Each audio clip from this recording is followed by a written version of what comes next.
नमस्ते दोस्तों, पराग आपका केटलबेल कोच। आज का लेक्चर, आज का सब्जेक्ट और आज की इंफॉर्मेशन पूरी हिंदी में। मैंने बहुत हिंदी में कम वीडियोस बनाए, सारे इंग्लिश में भी वीडियोस बनाता हूँ और उसके पीछे रीज़न है कि देखने वाला क्राउड भी साउथ इंडिया से, नॉर्थ इंडिया से, नॉर्थ ईस्ट से, अलग अलग जगह से होता है। मगर स्पेसिफिकली हिंदी से वीडियो बनाऊंगा क्योंकि काफ़ी लोगों ने मुझे बताया कि आपको हिंदी में वीडियो बनाना चाहिए। आज का टॉपिक है कि ट्रेनर को, कोच को क्या केटलबेल की सर्टिफिकेशन करने के पहले क्या चीज़ सोचना चाहिए कि वो सर्टिफिकेशन क्यों करे। सबसे इम्पोर्टेंट ये मैंने देखा है कि जब भी ट्रेनर कोचिंग करने के लिए आता है, 2 दिन का कोचिंग करने के लिए आता है, अलग अलग बैकग्राउंड से आता है। जैसे कोई स्पोर्ट्स कोच हो, कोई फिटनेस ट्रेनर हो, कोई पिलाटी ट्रेनर हो, कोई योगा ट्रेनर हो, कोई फिटनेस एंथुसियास्ट हो, और उसका एकमेव इंटेंशन होता है कि वो केटलबेल ट्रेनिंग करके उसके ट्रेनिंग प्रोग्राम में उस सेशन को ऐड करें। मगर मैंने ये भी देखा है 10 साल की ट्रेनिंग में कि आउट ऑफ 10 पीपल 4 या 5 लोग ही उसको अच्छी तरह ऐड कर पाते हैं। 4 से 5 लोग सिर्फ सीख के चले जाते हैं। और मेरा ये इंटेंशन है कि अगर आप केटलबेल ट्रेनिंग सीख रहे हैं तो इसको आपको इम्प्लीमेंट करना होगा।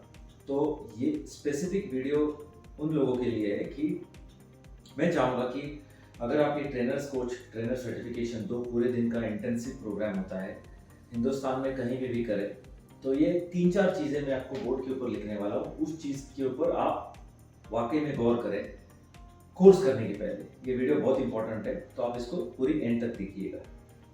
सबसे पहला, एम आई रेडी? क्या मैं कोचिंग करने के लिए रेडी हूँ या नहीं?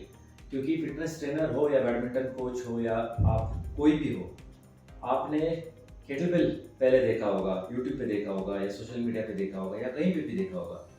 और अब जब ट्रेनिंग करने के लिए जाते हो तो आप कुछ एक्सपेक्टेशन से जाते हो। तो डायनेमिक मूवमेंट्स होते हैं, बहुत बार रिस्ट के पीछे लगता है, बहुत बार लोअर बैक पेन होती है। ये सारा जनरली ट्रेनर्स को, कोचेस को कोचिंग करने के पहले अंदाज़ा आना चाहिए। इस चीज़ का प्रिपरेशन करके आना चाहिए। हम लोग जब भी टेस्टिमोनियल शेयर करते हैं, जब भी हम लोग वीडियो सेशंस करते हैं, जब हम लोग कोई भी इंफॉर्मेशन ट्रेनर्स को देते हैं, तो हम लोग इन चीज़ के बारे में बताते भी हैं।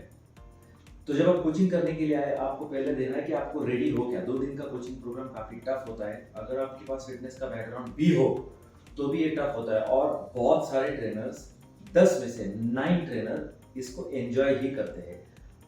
बहुत रेयर केस में एक आधा ट्रेनर रहेगा कि वो दूसरे दिन आके बोलेगा कि नहीं सर, मुझे लोअर बैक में पेन था या मुझे रिस्ट के पीछे पेन था, और वो फिर उसको कंपेयर करते हैं मेंबर्स के साथ। मेंबर के साथ कंपैरिजन मत कीजिएगा, क्योंकि सर्टिफिकेशन प्रोग्राम में हम लोग काफ़ी डिटेल लेवल पे इंफॉर्मेशन देते हैं कि केटलबेल का कौन सा एक्सरसाइज आपको पहले चालू करना है।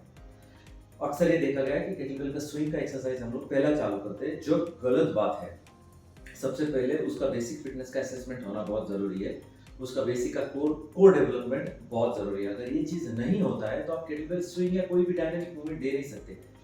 अब ये सोचिए आप कि आप पहला दिन पे ही केटलबेल का डेडलिफ्ट देते हैं क्या, या स्क्वाट देते हैं क्या करने के लिए? The answer is no, right? तो इसका मतलब वही है कि आप जब केटलबेल का सबसे पॉपुलर एक्सरसाइज केटलबेल स्विंग है, क्या वो वाकई में पहले दिन आप दे सकते हो क्या? The answer is no. तो आप उसका पूरा प्रिपरेशन करते हैं। मगर अगर आप ट्रेनर हो, कोच हो, और ये 2 दिन का 16 घंटे का अगर आप वर्कशॉप कर रहे हो, तो आपको ये पहले एसेस करना है कि क्या मेरी बॉडी रेडी है इस चीज़ को करने के लिए। लाइट केटलबेल यूज़ कर सकते हैं, नॉलेज इंफॉर्मेशन आप ले सकते हो, मगर अगर आप रेडी है तो आप आइएगा। और अक्सर लोग out of 10 people 8 people ready होते हैं, वो 2 लोग वही होते हैं कि जो एक्चुअली रेडी नहीं होते, फिर वो दे गेट डाइवर्टेड। सो मैं चाहूँगा कि आप 100% कोचिंग करने के पहले रेडी होके आ जाए। दूसरा, सबसे इंपॉर्टेंट कि टूल केटलबेल क्या आपके पास ट्रेनिंग करने के बाद अवेलेबल है क्या नहीं। अक्सर ये देखा गया है कि केटलबेल होता नहीं है, जिम में भी होता नहीं है, घर पे भी होता नहीं है, मगर मुझे सर्टिफिकेशन करना है, इसके लिए मुझे जाना है। बहुत सारे ट्रेनर कोचेस ऐसे ही भी रहते हैं कि जो एग्जिस्टिंग टूल नहीं होता है, कास्टिंग का हो, कंपटीशन का हो, कुछ तो हो, केटलबेल आपके पास होना जरूरी है कोचिंग के बाद। अगर कोचिंग के बाद आपके पास केटलबेल ही नहीं है तो कोचिंग करके कुछ फायदा ही नहीं है, क्योंकि ये 2 दिन के ट्रेनिंग प्रोग्राम है। आप कोचिंग भी करेंगे मगर साइमल्टेनियसली आप बहुत सारा इंफॉर्मेशन घर पे लेके जाएंगे सीखने के लिए, या क्लब में हो या जिम में हो या घर पे अगर आप प्रैक्टिस कर रहे हो, कहीं भी कर रहे हो, क्योंकि इस चीज़ को अगर हमको डायरेक्टली इम्प्लीमेंट करना है कोचेस के ऊपर, मेंबर्स के ऊपर, तो आपको ये अंडरस्टैंड करना है कि आपको टूल, कंपटीशन ग्रेड केटलबेल हो या कास्टिंग केटलबेल हो, ये आपके पास है या नहीं। अगर आपके पास नहीं है तो आप थोड़ा रुके। मैं नहीं चाहूँगा कि आप ट्रेनिंग करें और ट्रेनिंग करने के बाद आप जो कुछ भी हमको फीस देते उसका पूरी तरह 100%, इनफैक्ट 200% यूटिलाइजेशन हो। ऑफकोर्स कोर्स में बहुत सारा इंफॉर्मेशन आपको मिलता है, बहुत सारा थियोरेटिकल पार्ट होता है, लॉन्ग थियरी होता है, प्रैक्टिकल सेशंस भी होते हैं, बहुत सारा माइंडसेट चेंजिंग और माइंडसेट ट्रांसफॉर्मेशन प्रोग्रामिंग्स भी हम लोग हमारे कोर्सेज में करते हैं। मगर सबसे इम्पोर्टेंट है कि जो चीज़ हम सीखने के लिए आए हैं, क्या वो टूल आपके पास है। अगर आपके पास टूल है तो आप डेफिनेटली आ सकते हो, सीख सकते हो। सबसे इम्पोर्टेंट है कि आप कितना समय देंगे, जो मेरा थर्ड पॉइंट है। क्योंकि अक्सर लोग बोलते हैं कि एक्सरसाइज करने के बाद मैं शायद एक आध बार ट्रेनिंग कर लूँ या 2 बार ट्रेनिंग कर लूँ, ऐसा नहीं। आपको कम से कम 3 to 4 आवर्स का पर वीक केटलबेल का ट्रेनिंग करना जरूरी है। और 3 to 4 आवर्स मतलब एक्चुअल में 3 to 4 आवर्स, जिसमें केटलबेल्स भी हो, साथ में कैलिस्थेनिक्स, बॉडी वेट ट्रेनिंग या कुछ स्ट्रेंथ के एक्सरसाइजेस भी हो। अगर आप घर पे प्रैक्टिस करते रहेंगे तो विमेन के केस में 8, 12, 16 केटलबेल होना जरूरी है। मेन के केस में 12, 16, 20 ये 3 केटलबेल होना बहुत जरूरी है। क्योंकि कुछ एक्सरसाइजेस ऐसे होते हैं जो हम स्पेसिफिकली लोअर बॉडी के लिए यूज करते हैं, जहाँ पे आपको 16 kg 20 kg यूज करना है। कुछ एक्सरसाइज ऐसे होते हैं जहाँ पे अपर बॉडी के लिए हम लोग 16 kg 12 kg या वुमेन के केस में 8 kg 12 kg यूज कर सकते हैं। तो ट्रेनिंग प्रोग्राम, सर्टिफिकेशन प्रोग्राम करने के बाद अगर आपके पास 3 से 4 घंटा है, अगर आपके पास सही मायने में टूल है, कास्टिंग भी रहा है तो भी चलेगा, non standard kettlebell, standard kettlebell doesn't matter. Most important is जैसे आप अपग्रेड करते हो, जैसे आप 1 महीना 2 महीना ट्रेनिंग करते हो, 3 महीना ट्रेनिंग करते हो, तो डेफिनेटली आप कंपटीशन ग्रेड का केटलबेल बाय कर सकते हो। अगर आपके पास विजन है कि आपको केटलबेल स्पोर्ट करना है, तो डेफिनेटली आप केटलबेल स्पोर्ट बाय करने की चेष्टा कर सकते हो। मगर अगर आपके पास केटलबेल भी नहीं है, अगर आपके पास टाइम भी नहीं है, अगर आप रेडी भी नहीं है, तो सर्टिफिकेशन करके कुछ फायदा नहीं है। क्योंकि आपका इन्वेस्टमेंट मेरे लिए इंपॉर्टेंट है, मेरे से ज़्यादा, इतना आप ध्यान रखो। 10 साल से हम लोग ट्रेनिंग प्रोग्राम कर रहे हैं और आज तक एक भी नेगेटिव रेटिंग नहीं है।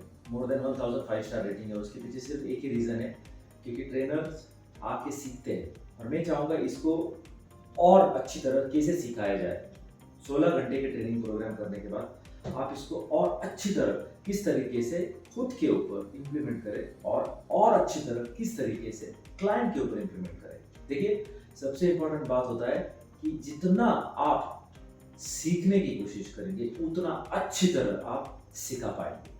अगर आपने शॉर्टकट यूज किया तो डेफिनेटली वो शॉर्टकट आप पास ऑन करेंगे आपके मेंबर के लिए।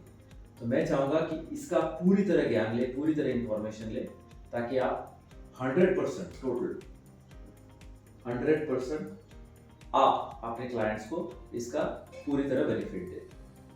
चौथा पार्ट सबसे इंपॉर्टेंट होता है कि अगर आपके पास नेटवर्क है, नेटवर्क मतलब जैसे अगर आप ट्रेनर हो, कोचेस हो और आप 7 से 8 या पकड़ लो 10 से 12 ट्रेनर जानते हो, कोचेस को जानते हो, तो आपको उनके साथ जो लर्निंग किया है वो आपको शेयर करना है। देखिए, ट्रेनर्स अक्सर ट्रेनर्स के साथ जब शेयर करते तो चीजें ग्रो होती है। अगर ट्रेनर ने ट्रेनर के साथ शेयर करते समय गलती कर दी तो चलेगा, मेंबर के सामने गलती करके चलेगा। तो अगर बाई चांस मैं एक कोच हूँ, मैंने ये ट्रेनिंग करा है, तो मैं किसी ट्रेनर के साथ बात करूंगा कि मैंने ये ट्रेनिंग करा हुआ है, मैं आपको कुछ करके बताऊंगा, तो आप मुझे देखिएगा। क्योंकि ट्रेनर को थोड़ा एनाटॉमी, फिजियोलॉजी, काइनेसोलॉजी का हल्का सा नॉलेज होता है, तो शायद देख पाएगा वो। अगर उसके पास केटलबेल का नॉलेज है तो शायद आपको हेल्प कर पाएगा। डेफिनेटली हम लोग तो है, मगर जब अपना दोस्त या अपना कलीग आपके फॉर्मेट टेक्निक को देखता है तो साथ में वो भी इंस्पायर होता है केटलबेल ट्रेनिंग करने के लिए। सबसे इंपॉर्टेंट बात। दूसरी बात, अगर आप ट्रेनिंग करते हो और अगर आप कम्युनिकेशन करते हो तो शायद आप मिस्टेक करोगे तो वो रेक्टिफाई भी होता है। फॉर एग्जाम्पल, अगर आपने फ्लेक्शन की जगह एक्सटेंशन वर्ड यूज किया है, एक्सटेंशन की जगह फ्लेक्शन वर्ड यूज किया, तो शायद सामने वाला ट्रेनर आपको करेक्ट कर सकता है, क्योंकि उसको थोड़ा बहुत इस फील्ड का नॉलेज होता है। केटलबेल का ट्रेनिंग का नॉलेज होना जरूरी नहीं है, मगर आप जब ये शेयर करते हो, जैसे ये चौथा पॉइंट है, अगर आप जब शेयर करते हो ट्रेनर्स के साथ, स्पेसिफिकली ट्रेनर्स के साथ, तो आपकी मिस्टेक्स आपको समझते हैं। शायद ऐसा भी हो सकता है कि आपने हमारे पास सर्टिफिकेशन प्रोग्राम किया, उसी ग्रुप में आपका कोई दोस्त बना है, तो आप उस दोस्त के साथ व्हाट्सएप पे शेयर कर सकते हो। उस दोस्त नहीं तो शायद इत्फाक के साथ, हमारे टीम मेंबर्स के साथ शेयर कर सकते हो। मगर ट्रेनर्स को आने के पहले एक क्या बोलते हैं उसको, एक क्लोन बनाना पड़ेगा, एक दोस्त बनाना पड़ेगा कि भाई मैं ट्रेनिंग करने के लिए जा रहा हूँ और मैं आके आपको कुछ इन्फॉर्मेशन दूंगा या सिखाऊंगा, आप मेरे साथ कुछ 1 महीना 2 महीना ट्रेनिंग करना ताकि मैं आपको कुछ सिखा पाऊंगा। अगर उसको अच्छा लगे तो शायद वो भी सर्टिफिकेशन प्रोग्राम करे। अगर उसको लगा कि इसमें पोटेंशियल है तो वो शायद आपको हेल्प कर पाएगा कि कुछ चीज़ें आपका करेक्ट हुआ है, आप शायद इस तक मैं सीमित हूँ कि इस तक मैं इंफॉर्मेशन ले सकता हूँ, आगे जाके आप अपने अकेडमी से इंफॉर्मेशन पूछ सकते हो अगर कुछ गलती होता है तो ये 4 पॉइंट इंपॉर्टेंट है ट्रेनर को, कोच को सर्टिफिकेशन करने के पहले उसको सोचना होगा। सबसे इंपॉर्टेंट क्या वो रेडी है, चारों चीज़ इंपॉर्टेंट है। दूसरा, टूल केटलबेल्स आपके पास अवेलेबल है क्या। तीसरा, 3 से 4 घंटा आपके पास प्रैक्टिस करने के लिए है क्या। आपका अगर रेगुलर जिम में ट्रेनिंग करता रहेगा वो छोड़ के, या फिर उस चीज़ को बंद करके आपको केटलबेल ट्रेनिंग ऐड करना होगा। और चौथा, आपके साथ आपका ऐसा कोई दोस्त है जो आपको हेल्प करेगा आपकी प्रॉब्लम्स में। ये 4 चीज़ ध्यान रखिएगा। ट्रेनर कोचेस को मैं चाहूँगा कि ये सर्टिफिकेशन प्रोग्राम करें, बहुत हर वीकेंड को हम लोग कोर्सेज लेते हैं, प्रैक्टिकली 10 साल से सिखा रहे हैं और ये बहुत तेज़ी से फैल रहा है।